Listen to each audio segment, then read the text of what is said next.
My name is Pilar Olave, and I came from California. I was born in Chile, South America, but I've been living in California for about, I would say, 10 years now. And it's been pretty amazing until that day came when I got sick. I do acting actually over there in California for Spanish. I have a representation, I have an agency. I'm Latino. Everything I do, it's for Spanish to TV. Ese hombre mató a un niño. Usted vio nacer a Manuel. ¿Sabe qué? Si usted no va a hacer nada, yo voy a hacer algo. And I was just going to auditions like I normally used to go, and I would just always I would wake up and go to different auditions, and all of a sudden I was just starting to feel really fatigued, and I was starting to feel like I was lacking oxygen. And out of nowhere, like whenever I would have to say lines, I would feel like brain fog, and I would feel like I couldn't retain the lines very well. I was struggling with just memorizing like one line. I was like, what's going on with me? Later on, I started to have symptoms of like digestion problems. I couldn't eat very well. I was just reacting to foods. I just found myself always just kind of like glued to the bed and without really being able to breathe very well. Headaches, a lot of headaches. And that started back in 2012, very slightly. And then by 2014, it got to a point that I had to stop everything I was doing. Seeing different doctors, it all came down to, you know what, you need to get yourself a little bit more of foods into your body, you need more nutrition. But I would explain to them, you know what, I can't eat foods. It seems like my body eats, when I would place something on my mouth, it would immediately like shock me like really badly, like my face would get swollen and I would start feeling shortness of breath, and I had fear of eating now. I can't really eat. How would I eat? See, all these foods. And I can only pray to be without it. So they finally would tell me, you know what, go home, just rest. There's nothing we can give you because we don't see anything bad in you, right? And then sure enough, one day it happened that I'm married. And I found my husband at 2 o'clock in the morning. He was laying on the floor. He looked dead to me. He was white, pale as snow. He wasn't breathing. I panicked. And the way I actually found him is because I heard like this tree trunk almost like boom, hit the ground. And I woke up and I was so weak and I was like, oh my gosh, what happened? I looked at him and I had to call 911. He wasn't breathing. He was just white. I thought I had lost him. 911 came.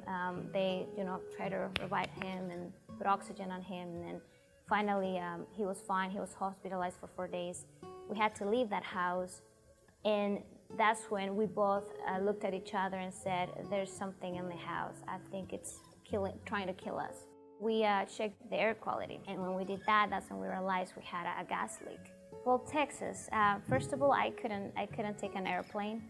I was just so afraid to how to go to a plane because of the lack of oxygen that I was already experiencing. I didn't know what the effect would be for me. Like going into a plane and then high above and then meet with people, because at that point I was reacting to everything. Fragrances, smells, everything. So even though the flight is only 3 hours, I already felt like I was dying, and in the plane it was just gonna be the death thing that was just gonna end it all, right?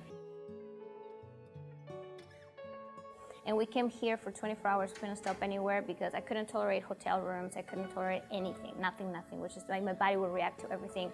I felt like everything would just soak oxygen from me. So we just had to quickly get here, rush here, and this is where we found all the clinics and the treatments that they have with antigens and IVs, therapy, and because I was really depleted on minerals. So I had to start IV therapies, I had to start antigens, but the one thing that definitely made a difference in my life was the oxygen.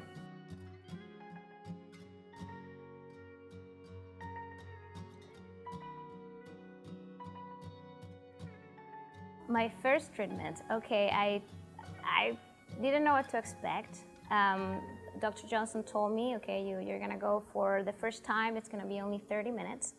And I said, okay, that's fine. I'm up to it. I mean, if I had to do an hour, I'll do an hour. At this point, I just wanted to get better. And you know, they give you your clothes and they get you ready. They fix your bed, and I went inside, and I just felt like weird pressure, you know, in my ears, but I was just perfectly fine.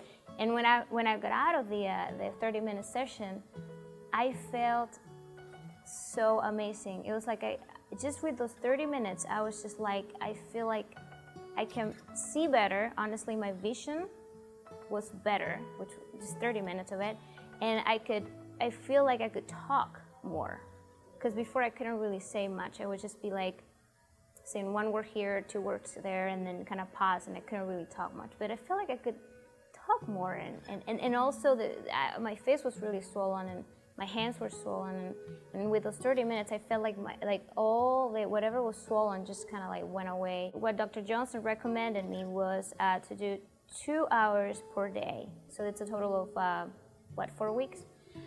So I did that. I went ahead and I started those treatments, and now you see me here today. Now I'm already done with the treatments. Of course, I think my last one was sometime in March. And now I'm just getting ready to go home, and I'm actually gonna take an airplane. Yeah! And I used to wear a mask all the time because I couldn't tolerate anything, and I don't have to wear the mask anymore, and I'm looking forward to that plane ride back to California. Once I get there, I'll know whether if I can handle it right away or not. But like I said, everything is a process. So, but I've gotten better. I mean, just the fact that I can be here in front of the camera and talking to you and have a wireless, mic attached to my chest is like, wow, and I can breathe. So it's like, it just really tells me that I've gotten stronger, that these treatments really work, and that, you can get better. And this is why I'm here today. I also want to say to everyone that's looking at this video that there's hope, that you can always get better if you want to. If you truly feel like you want to get better, you will get better, and to not stop fighting, because there's always a solution. There's always a door that can open. You just have to look for it and knock at it. And this was my door, right? The one that I was knocking, and it opened, and here I am today. I'm super blessed. So I just wanted to thank all of you, each of you, Dr. Johnson, for having this type of treatment here, for what he does, and for every person that works here.